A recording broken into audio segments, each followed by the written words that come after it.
এলো টগর ফুটিল মেলা, মালতী লতায় খোঁজ নিয়ে যায় মৌমাছি বেলা। গগনে গগনে বর্ষণ শেষে মেঘেরা পেয়েছে সারা, দিঘি ভরা জল করে টল টল নানা ফুল ধারে ধারে, কচি ধান গাছে ক্ষেত ভরে আছে হাওয়া দোলা দেয় তারে। যেদিকে তাকাই সোনার আলোয় দেখি যে ছুটির ছবি, পূজার দিনে ওঠে ওই পূজার दिनेर रविंद्रनाथ। क्या मतलब तो इसका? ये एक शरद ऋतु आती है हमारे साल में, जी शरद ऋतु जो अभी पास्ट हो गया, दुर्गा पूजा के टाइम में आता है। तो इसके बारे में प्रकृति की क्या क्या हलचल करता है, कौन सा फूल, कौन सा कीड़ा, कौन सा जल, कौन से ग्रीन सिस्टम मतलब ये हरियाली, ये सब शरद ऋतु में क्या क्या नेचर वर्क होता है उसके बारे में उन्होंने लिखा रविंद्रनाथ ने, जो आज तक किसी राइटर ने नहीं लिखा। ठीक है, उनको नोबेल पुरस्कार मिला, वो नोबेल पुरस्कार प्राप्ति के आदमी थे, बट ये जो चीज़ें हैं दूसरे कोई कभी लिखा ही नहीं होगा। प्रकृति की चीज़ों को समाज में ला के बताना और समाज को उनको पढ़ाना। आज ये किताब है नहीं, पता नहीं क्लास 1 में मैंने एक बार या 2 बार रीडिंग करी थी तो मेरे अंदर ही घुस गया था मेरा, कभी भूल ही नहीं पाया इस कविता को। तो राइटर तो है ही, हर राइटर ही पहले नेचर उसका टीचर होता है, नेचर को देख के वो राइटिंग करना शुरू करता है।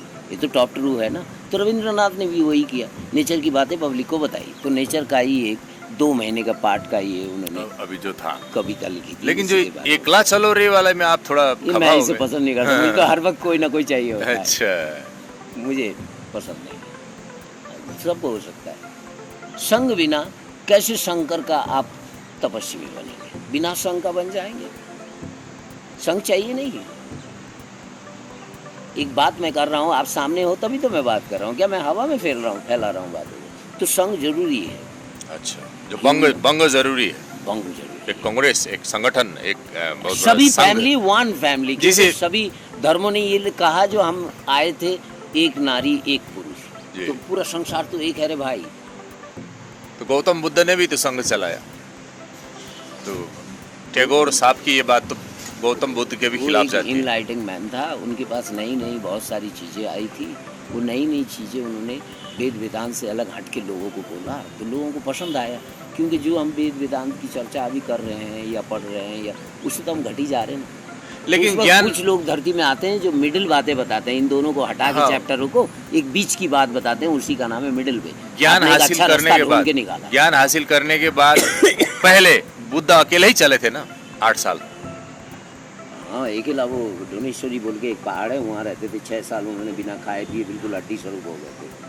अब वो गलत है करके वापस दुनिया में लौट आए। मेरी बताओ, सभी लोग क्या धरती में बुद्ध बनेंगे? बुद्ध भगवान तो एक ही है ना, है? हाँ। तो सभी लोगों का वो एक प्राकृतिक शक्ति के अनुसार उनको वहाँ लाया जाता है। फिर उनकी जो ड्यूटी है पीस फैलाने की, वो हमेशा जुगों जुगों से बोध गया से होता आया, वही काम उन्होंने किया। अब इसे जिस स्कूल या कॉलेज या यूनिवर्सिटी की आप बात कर रहे हैं, उसमें ये सारे पूरे वर्ल्ड के जनसाधारण क्यों में है। आप भी वही चाहते हो, मैं भी वही चाहता हूँ, ये भूत भी वही चाहता है, लंबू भी, सभी लोग उसी पे है। तो कितना बड़ा जॉइंट एंट्रेंस आप समझिए। ये कहानी मिलता उसी को है, किसी एक ब्रह्म द्वितीय नास्ति, ये सिस्टम चल राम राम में सभी रहेंगे, बट मिलेगा किसी एक। राम राम।